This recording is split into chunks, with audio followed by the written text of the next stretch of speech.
As it gets colder and darker, it might be hard to commit to all your plans. That's where introducing some easy tweaks to your routine that will help you optimize the output and not the input might be helpful. So here are the 4 easy habits that will help you stay productive in the fall or even in the dead of winter. And the first habit is all about a stress-free cleaning routine. Cooking and cleaning are the 2 tasks that trigger the most resistance, especially in autumn and winter. Even if you like one of the tasks or both of them, it's hard to persuade yourself to initiate the task when it's pitch black outside. And while with cooking, you might be familiar with the concept of meal prepping and doing it already. What do you do with cleaning? You switch to micro cleaning. Whether you're familiar with the concept or not, the name must be self-explanatory. It suggests, in the best traditions of productivity, to split one big task of cleaning into smaller, more manageable tasks.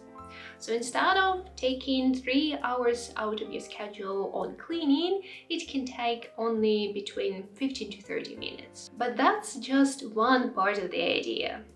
I found that with cleaning, just as with cooking, we dread it not only because of how time-consuming it is, but also because of how much thinking goes into it. You need to consider what you're going to clean, how you're going to clean, in what order you're going to clean everything you're planning to clean.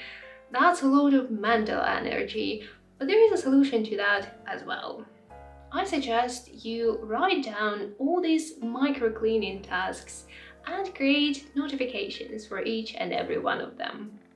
What you will have as a result is an almost automated system that will do all the decision making for you, so you can focus on a task at hand. Of course, the initial setup will take a bit of time. You will have to think of all the cleaning tasks and write them down. And also, the first few weeks or even the first few months will be this trial period during which you will be testing the cadence, the time, and other things to see what works for you and what doesn't. But once you have the system in place, it will save you a lot of time on thinking. It will spare you from decision fatigue and also help you maintain clean space without it feeling like a chore. Moving on to the habit number 2 that will help you eliminate overstimulation and save some mental storage space. I truly believe that one of the biggest killers of productivity is not the lack of stimulation or visual cues, but rather their abundance. When our mind is bombarded with different types of information, different stimuli, it short circuits. We become apathetic as a result of it, and we start procrastinating.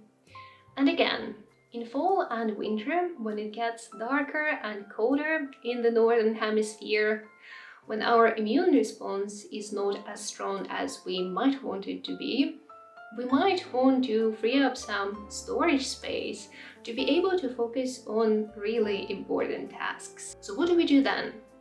We remember the Ziegarnik effect, which postulates that our mind remembers better unfinished or interrupted tasks. Everything that pops up in our mind stays there until we quote-unquote complete the task. So we need to trick our brain into completing the tasks while retaining the information we might need for later. And we do it by using the pen and paper approach. I have created an entire video detailing the Ziegarnik effect and how using stickers or a regular notepad might help you free up some space in your mind to focus on really important things. But for now, it is enough to say that once put on paper, these tasks will be virtually completed. Of course, you can also use your phone or your laptop, but with digital devices, there's always a risk that you might get more notifications, more messages, more of everything into your face, and that will interrupt the process. So I suggest opting for the traditional pen and paper approach. And as a result of it, You won't have to worry about remembering all the stuff that came into your mind because you will have it written down. But at the same time, you will have more capacity to focus on whatever you need to focus on. The next one is the habit number 3, design your routines around your rest. For this one, we will need to remember our favorite Parkinson's law. The task will expand to fill the time allotted for its completion. This is one of the reasons you hear all these crazy leadership stories about pushing a team to stick to a nearly impossible deadline. I sort of want to suggest you the same, but with a twist. Thinking rationally, if you push yourself to complete a certain task in a short period of time just to switch to another task, you won't be incentivized. Why rush all the work if the reward is only more work? So the twist here is to be super strict about your rest and use it as a reward system. Well, you saw it coming, didn't you? The best way to motivate yourself to work both smart and hard is to give yourself unlimited time at the end of your productive day to do whatever the heck you want. You can calendar block your rest time, you can set up out of office hours, and if you haven't done it already, please do it. It's been a game changer for me, and trust me, you can still accomplish everything during your working hours. You can also plan some activities you can look forward to. Essentially, when people say that they plan their calendars around rest, they don't mean being obnoxious of how privileged they are to afford more leisure.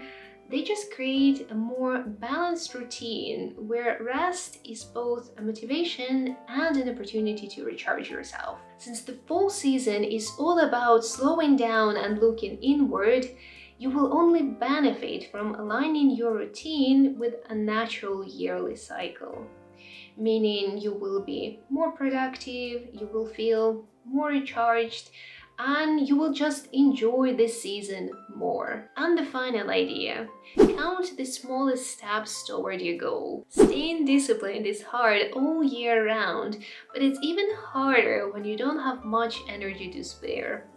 So here is a big brain tip. Count the tiniest steps in the direction of your goal and celebrate them. Trying to stay committed to a workout routine? Count every time you move your body. Doesn't matter whether you go to the store or clean up your space, everything counts. The latter actually counts twice because it's both tidying up and a form of exercise. Trying to commit to meditating and being mindful? Count every moment you spend without looking at your phone or listening to something. You eat dinner with your family where everyone is present. That counts as a mindfulness exercise. Your earplugs died while you were queuing for a doctor's appointment. Well, congratulations! Now this is a form of meditation. If you're struggling with keeping up a habit, the best way to keep on going is by making it super easy for yourself. Productivity routines are meant to clear out all the obstacles on your way, not to create them. So celebrate all the tiniest steps in the direction of your goal, pat yourself on the shoulder, text your friend, mark your calendar, do whatever it takes to keep on going. And this is it. These are the 4 easy habits you can introduce into your fall routine. I hope you found this video useful. Please let me know your thoughts in the comment section, and as always, I wish you a great day and I will see you next time. Bye bye!